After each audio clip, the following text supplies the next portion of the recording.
Oh, how happy Dexter Resurrection has been to disprove your belief that the world of Dexter Morgan had ran out of things to do after 3 TV shows. The most recent delve into the life of our favorite serial killer hero has been successful in appending the established pattern of Dexter concealing his identity while battling the season's major enemy. Not only is Dexter different this time around due to his developing feelings, but everything else is also altered. Dexter's curiosity has caused him to become too close to members of Leon Prater's dinner party of fellow murderers, on top of his son Harrison, who is in risk of being apprehended after killing a villain in New York City.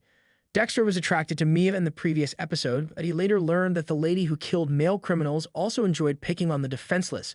Dexter sets her up to be held accountable for Harrison's crime because his new sentiments prevent him from killing her. Even though she is now incarcerated, Lady Vengeance is too knowledgeable. What would happen if she began to figure out who had deceived her, or worse? What would happen if Prater found out that Dexter wasn't who he claimed to be? Let's see what happens in Cats and Mouse, the 6th episode of Dexter Resurrection. Dexter and Blessing, whose mother Prudence recently died, are speaking at Dexter's new apartment at the beginning of the episode. Although Dexter had intended to hang out with Harrison, he now needs to attend her wake that afternoon. Harrison comes over and hooks him up as he needs a suit. Because he understands how difficult it is to attend funerals alone, he also consents to accompany his father.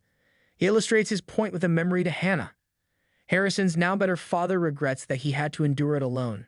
Then, as if they were two regular individuals, he shows his son how to tie a tie, telling Harrison that both of his mothers would be pleased with him.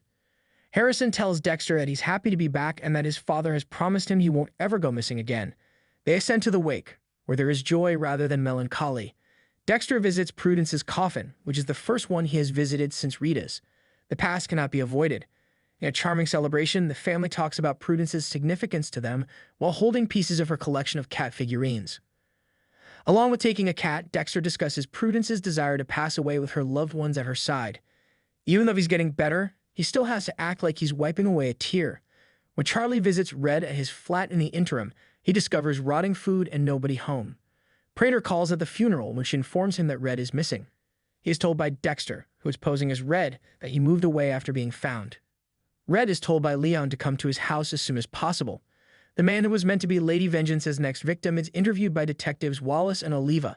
He discusses the incident and states that he never attempted to attack her.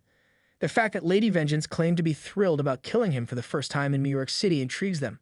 Well, Then in a completely different kind of crime, who killed Ryan Foster, Angel Batista goes up to them and tells them that he believes Dexter Morgan, the true Bay Harbor butcher, is involved. He thinks Harrison killed Ryan, but he can't be the murderer because he was in a coma. He wants to accompany them on their interview so he can show them the picture of Mia Dexter, and he has everything worked out. Oh no.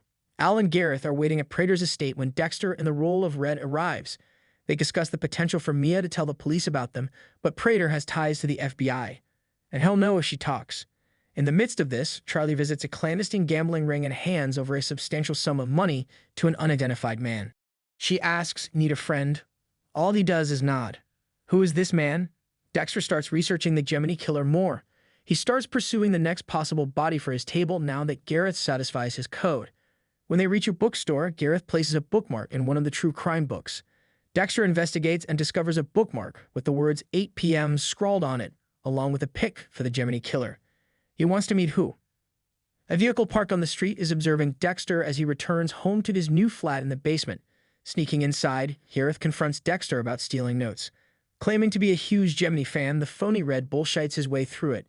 In addition to getting Gareth a drink, Dexter smuggles a syringe and pours its contents into a glass. As Gemini collapses to the ground, unconscious, Gareth switches which glass he receives, but Dexter gets there before. When Harrison visits Elsa to watch her son Dante, she explains that the black mold in the flat is the source of her child's asthma, and that the landlord has not yet taken any action. Harrison later gets a gadget to assist him breathe when the boy's asthma flares up. He reads him a comic book before bed, and it's clear how much Harrison adores him. When Vinny, the grumpy landlord, turns up later seeking rent, that's terrible news. Harrison, who is furious, claims that until the mold is removed, he will receive nothing. Harrison is even more irate because the landlord doesn't seem to care. Harrison stabs the man in the eye when he refers to Elsa as a bad mother, but fortunately, it turns out to be a fantasy he doesn't pursue. He has his father's desires, but will he be able to resist them? As a fresh blood slide is being prepared, the Gemini killer awakens on the real Bay Harbor butcher's table. He is swiftly killed by Dexter. That notion that Harrison would want to improve because he loved him is gone. However, Blessing knocks on the door before he can do anything else, so Dex quickly hides the body. His mother, who adopted him and spared him from a difficult existence in Sierra Leone, passed away, and his nicer landlady is devastated. The present is all that matters, thus Blessing was advised to leave the past gloom behind and never bring it into the house. For a man who has a deceased man in his bathtub, those remarks are poignant. Harry tells Dexter that it's time to determine what Harrison needs rather than what he doesn't as he burns Jiminy's body. The following day, during lunch, Harrison admits to having visions of murdering Elsa's landlord. Dexter claims there is nothing wrong with Harrison and is glad that he made the correct decision. "You are human, not a monster, and you have a temper." He assures him that he will be by his side if he finds his open road again. He's not pretending, he's truly trying. An alarm goes out inside the jail before the three detectives can meet with Mia. In her cell, Mia is discovered dead, dangling from a rope. She is declared dead by a guard who resembles the gambler Charlie paid off. Lady Vengeance will remain silent and will never be aware of Red's true identity. As Dex drives to meet Prater for a surprise, he hears the news on the radio. Harry, now more worried than ever, cautions Dexter while he waits next to a helicopter. Prater is planning a helicopter ride for him, Charlie, and Al. They're also waiting on Gareth, but he hasn't arrived. Or is he? Because the man Dexter killed emerges from a car as it drives up. Then he feels it. The twins of the Gemini killer. One brother was leaving a note for another at the library.